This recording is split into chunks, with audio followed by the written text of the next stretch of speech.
I wanted to make this video today because I know there are people out there who are just like me in their 40s, relatively in good shape, works out frequently. For me, I work out 4 to 5 times a week, sometimes, 6 days a week. And people who are out there eating or tries to eat healthy whenever they can. It turns out that, in my case, I wasn't eating as healthy as I should have been. I recently had my annual physical, and along with the physical, my doctor ordered a set of blood work, and the results are kind of shocking, at least to me. And here, let me share with you my screen. And as you can see, my cholesterol is through the roof. And I had met with my doctor earlier this week, and she's a bit concerned because these numbers are outside of the norm. There are two things. She thinks that maybe with a correct diet, I could bring down my levels to a point where I don't have to go on medication. And the ultimate goal is to not go on medication. I don't want to be on medication. If it's something that could be fixed by eating right, eating the right kind of food, I'm willing to do that. It's not going to be easy. I'm sure in the previous videos, if you do follow me, you see, I've eaten In-N-Out, all sorts of food that I should not be eating for someone who has such high cholesterol. So, she has ordered a test called, I had to look this up. It's called a calcium score test. And what it is they're going to scan my body to see how clogged my arteries are. Because I guess in certain cases, even if you do have high cholesterol, your arteries are not clogged in certain situations. I don't know. But I know I have to get this done so that they can make a determination whether or not, if a diet is going to be sufficient to bring down my levels to a healthy level, or if I'm so far gone that, the only thing that's going to help my case is with medication. Medication plus eating healthy, eating the right kind of food. So I have that coming up in about a month. But in the meantime, I've been trying to eat healthy. And, I'm tracking everything that I eat.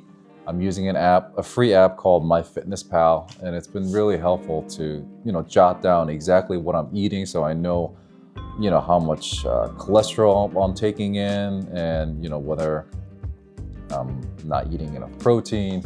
So it's a hassle to keep track of everything you eat, but I've been doing it for about a week now, so I'm kind of getting the hang of it. It's just I need to figure out what foods I can't eat. Let me share with you what I've been eating for my breakfast and for my lunch, and what I have going on for dinner today. So for breakfast, I've just been having something called mush. It's overnight oats. It's kind of sweet, but I was told that overnight oats and legumes are good for people with high cholesterol. This, it actually has no cholesterol here. Before this, I was actually eating two scrambled eggs on a toast, and the toast had butter on it. So I won't be doing that. So looking at the app, the overnight oats, it has high calories. I'm not worried about calories. It's just the cholesterol shows 0. I got this from Costco. It comes in like multiple different flavors. Like this one is vanilla bean. This one's blueberry. And this is apple cinnamon. I mean, it tastes fine. Texture is it's mush. It's a great name for the product. Texture is a little mush, but it's got high fiber. So they said that's good for someone with high cholesterol. So that's what I already have for for breakfast this morning. I was also told to increase my fruit intake. So I picked up some dates. I've never had dates until this week.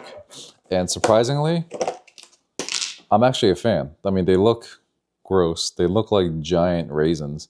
And they do kind of taste like raisins. They're like less sweet raisins. Just gotta watch out for the seed.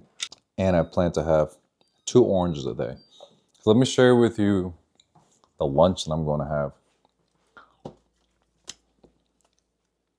I'm going to spread some avocado on toast. I picked up this bread here. Organic bread, good seed. It's whole grains. You know, I never really looked into the nutritional facts. I just thought, you know, pizza and cheeseburgers are bad for you. Everything else, as long as you're having in moderation, it shouldn't really affect you. But I obviously was wrong. And I started eating this micro rainbow mix. It takes a little bit of getting used to because I don't really like salad. And now I have to have salad. Some salad dressing. I'm gonna measure that out so I don't put in too much. And for some protein, I got this pre-made chicken breast. It's called Fresh Additions. Fully cooked chicken breast bites. It's seasoned. You could have it cold, but I like to heat it up a little bit and put this on top of the bread. So I'm gonna throw these in the toaster real quick.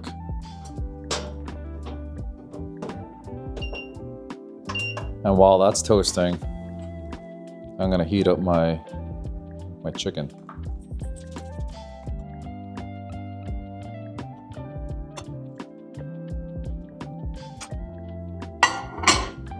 So these are done. I'm gonna put some avocado mash on it. You know, to be honest with you, this is a lot of work for me. You know, just as of last week for lunch, I would have just gone out and got myself like a Subway meatball sub or gone to Jersey Mike's, got myself a turkey sandwich, but I would have had all sorts of toppings and, you know, that's no good. So I really have to start eating healthy. You know, this is a pain in the butt to having to do this, you know, make my own lunch. I'll probably have to pack lunch to the office, but it's literally do or die. Yeah, those levels are scary. It's like that's a warning sign that I'm not gonna take too lightly because, you know, we get one body and this is all we got. So, you know, I'm lucky enough to have a warning, and I'm gonna take it and I'm gonna do my best to turn this thing around. So avocado, I'll throw some chicken on here. And I got some Skippy natural peanut butter. There's no cholesterol in here. I mean, it's high in fat, but peanut butter is supposedly good for you. I'm going to be measuring out everything so that I can get a precise measurement and add it into the app. So serving size is 2 tablespoons. So 2 of these. Make some room for my salad. Just gonna grab a handful. Like so. Yeah, I would have never eaten this a week ago. And if I were to have salad, I would have just drenched it in salad dressing. You know, this is really hard. This is really hard for someone who never really was aware of, you know, what they were eating. So I'm gonna even measure out the salad dressing so I don't cheat. So a serving size is 2 tablespoons for 70 calories. It's got a little bit of cholesterol, but it's not bad. 1, 2. And I'm gonna add a dash of black pepper. And this is what my lunch looks like. A lot of greens on here. And the app is showing that I have, well, this lunch is almost 800 calories. But in terms of nutrition, including what I had for breakfast, It's not terrible. Only 55 grams of fat. Cholesterol is only at 70, and I'm allowed 300. So, I mean, this app, luckily it's free, so anybody could use it, and it's really helpful to keep track. It's like I said a million times, that's a pain in the butt to have to track and put down the meals and all the ingredients of what you're eating, but having the data has actually helped me to stay on track and to be aware of what I'm eating. And I think once I get the hang of this, I'm gonna start meal prepping. Just make enough food, enough lunches to last the whole week, Monday through Sunday, so that I don't spend a lot of time making each meal every day. I wouldn't mind eating this on a daily, like the same food Monday through Sunday, and then switch it up for dinner. So that's what I plan on doing. But baby steps. I know I'm like rushing into this because I'm kind of scared, and I was really taken back by the blood work results, but I think I'm headed in the right direction. I just finished my lunch, and I wanted to say one thing before we say our goodbye. I'm not a doctor. I'm not a dietitian. I'm just a guy who got his blood work results this week and is freaking out over the results. And I think it's important for anyone. You don't have to be in your 40s like me. You could be in your 30s, 20s, whatever. I think it's important to get yourself checked out, and also to be mindful of what you put in your body, because there are no symptoms of high cholesterol, and we're all trying to avoid the potential effects of high cholesterol, such as a stroke or a heart attack. So that's all I wanted to say. Let's try to be healthy together as a group, eat right, and stay healthy. Thanks for watching. Till next time.